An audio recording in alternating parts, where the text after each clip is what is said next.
आज पूरे 210 दिन हो गए हैं आज लगातार ये धरना यहाँ पे चल रहा है। जैसे ही आपने अभी देखा, ये जो हमारा ये धरना चल रहा है रोज़ सुबह, और ख़ास तौर से आज से हमने ये शुरू किया है कि रोज़ सुबह हम यहाँ भगवान की आरती व अर्चना करते हैं, ताकि ये परमात्मा या माँ वैष्णो देवी जो है कम से कम शासन और प्रशासन में बैठे लोगों की आंखें खोले, कान खोले और दिल के दरवाजे भी खोले कि जो मांग कर रहे हैं ये बिल्कुल जेन्युइन और जस्टिफाइड मांग है। अगर जस्टिफाइड मांग है तो फिर उसको पूरा करने में इतनी देर नहीं लगनी चाहिए थी।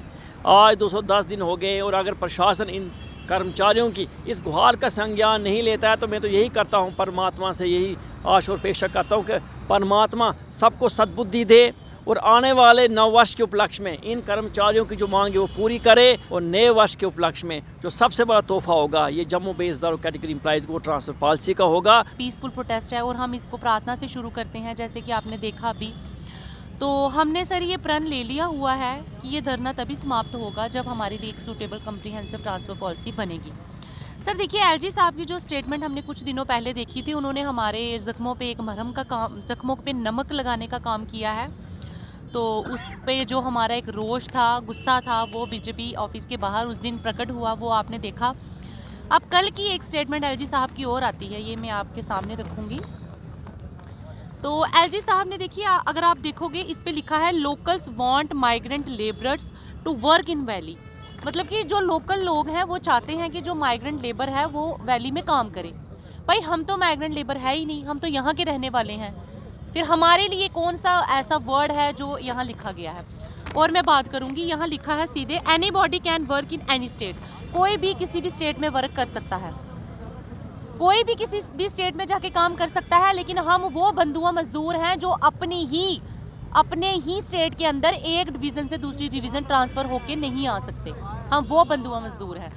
अब इन्होंने लिखा है कि हमने इतने लोगों को 3000 जॉब्स दी हैं, 3000 घर दिए हैं। किनको दिए हैं? कश्मीरी पंडित्स। हम नहीं कहते कि इन्होंने क्यों दिए, हम इस चीज़ के अपोज नहीं है, अच्छी बात है दे रहे हैं।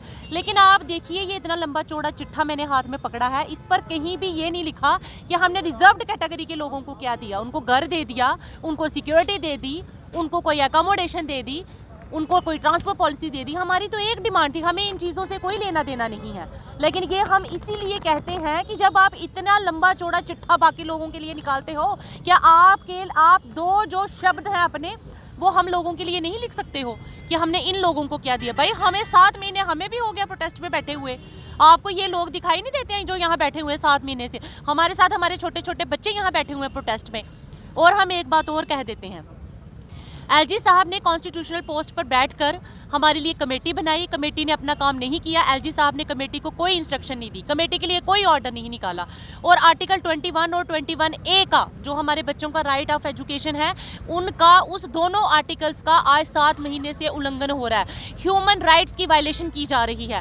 तो फिर मैं ये बात कहती हूँ कि अभी तक हमने कहीं पर भी वायलेशन नहीं की, लेकिन 31 दिसंबर के बाद हम गवर्नमेंट को ये टाइम देते हैं कि आप ट्रांसफर पॉलिसी लागू कीजिए। ले तो 31 दिसंबर के बाद फिर हम भी कौन कौन से आर्टिकल का उल्लंघन करेंगे, फिर आप ये चीज़ बोलना नहीं हमें कि ये लोग एम्प्लॉयज़ थे, इन्होंने इस चीज़ की वायलेशन की, इन्होंने इस चीज़ की वायलेशन की। जब आप खुद इतनी चीज़ों की वायलेशन करते हो तो हमें वायलेशन करने में कोई डर और कोई खतरा और कोई शर्म नहीं आएगी। टेक वन अब आपके व्हाट्सएप पर। व्हाट्सएप करिए हाय 9728253663 पर।